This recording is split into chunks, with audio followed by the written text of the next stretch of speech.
Section 1.1 is mathematics and problem solving. It's a good section to start with because I feel like it's so applicable. Like you are going to encounter situations throughout your life where you're going to need to solve a problem. And whether you actually put pencil to paper for it or not, you're going to be solving it in a mathematical way. So we're going to take a look at some different problem-solving strategies embedded inside of a problem-solving process. So there's a 4-step problem-solving process. Polya is actually the mathematician who is credited with coming up with this process. The first one is to understand the problem.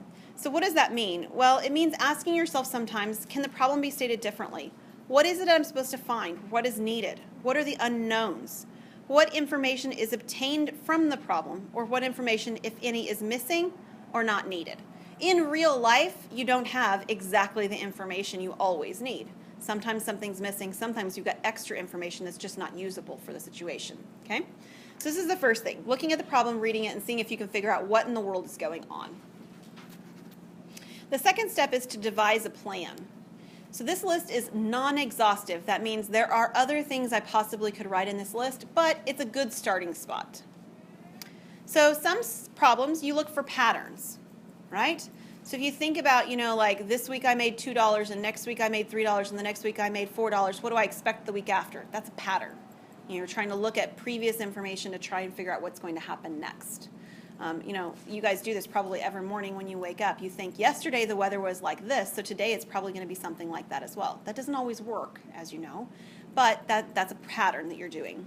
Examine related problems, okay? So you've all done this before too. You've gone to a textbook and you've said, okay, I don't know how to do this problem. Let me see if I can find one like it in the book that I can see how they did it, right? And sometimes you can and sometimes you can't, but you looked for a similar problem, related problem. Examine a simpler or a special case. So if you're doing a problem where there's a whole bunch going on, sometimes it helps to think about a smaller example.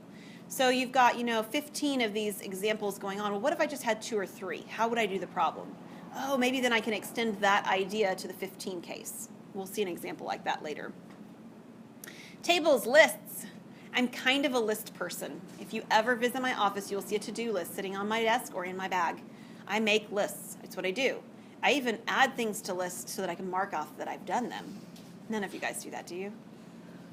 I see lots of heads shaking that you do. All right, so I'm a list person.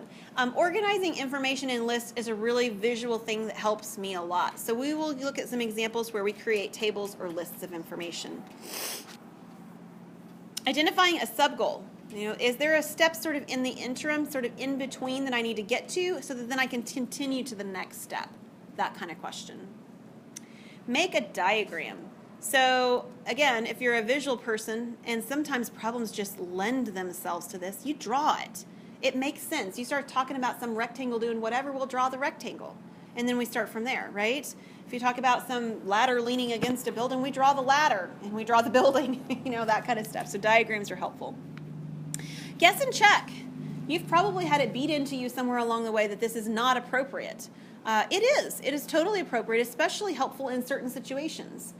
It might go along with one of the other strategies. We're going to see an example where using guess and check along with a table is a super helpful way to think about a problem. But guessing and checking is not just guessing, right? That's where it starts. But you guess, you check to see if it works, and then you revise your guess based on that information. If you're not using that information to guess the second time, you're probably going to be in it for a really long time trying to figure it out, which is not helpful. Working backwards. I'm pretty sure you guys have seen working backwards as well.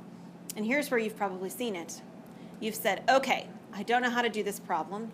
What does the back of the book say the answer is? 15. How did they get 15? And you try to figure it out from backwards, right? Well, 15, they probably got that because they multiplied these two numbers together. Why did they multiply these two numbers together? Where did this come from? That's working backwards. We're going to see a really good example in this section as well of how a working backwards problem sort of just presents itself, and you're going to be like, well, of course that's how I do that problem. That just makes sense. The last one, and we're not going to do this one because our focus in this class really is the younger grades, is to make an equation. So if you choose in your problems to make an equation to solve something, that's totally fine. I'm not going to focus my attention there because that's not the strategy that most third graders are going to use, right? They're going to use something else. So we're going to focus our attention other areas. But if you choose to use an equation, you're welcome to do that. Step 3, carry out the plan. So you pick one of those strategies or some other version or some combination of them, and you do it. So you implement one of the strategies, you make careful attention to the language that you use, you check the steps that you do along the way, either formally, that means like physically making sure that you've checked it, like does the numbers all work out, or informally, intuitively. That's something where you look at it and you go, does that make sense? Does that make sense? Does that really work in the situation? So for an example, there was a test that we used to always give when I was in graduate school, and there was a problem that had termites in it.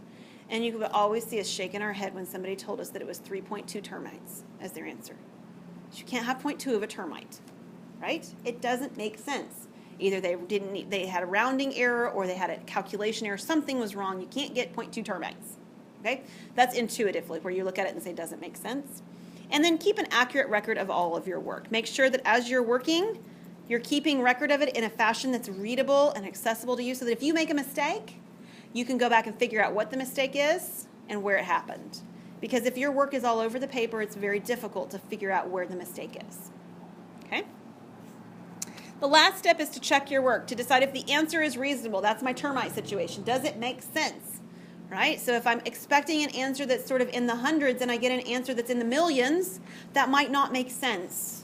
Right? That kind of stuff. Check the accuracy of your results. So accuracy is that formal testing. Make sure that there really works in the problem. So if you take your answer and you look back at the description at the very beginning, does that actually physically work with the constraints of the particular problem? So that one is the 4-step problem-solving process. So we're going to look at the next problem. We'll talk about it a little bit, but we won't start it, okay? And we'll pick up here next time. Gauss was a mathematician. And when Gauss was in 1st grade, his teacher did something that I'm sure you guys would never do in your classrooms. She tried to keep the kids busy while she did something else for a little while. Okay? And she didn't do something horrible. I mean, she told them to do something, like, usable. She told them to add a bunch of numbers together. She wanted them to add all the numbers together from 1 to 100. So if you think about it, like you add 1 plus 1, or 1 plus 2, and then you add plus 3, and then you add plus 4, and you add plus 4. This should take a long time, right? This is what she's thinking, right? This should take a long time if they add the numbers together the way she's expecting. But unfortunately, Gauss answered almost immediately, and we're going to look next time at how in the world he did that as a young child. Okay? And we'll stop there.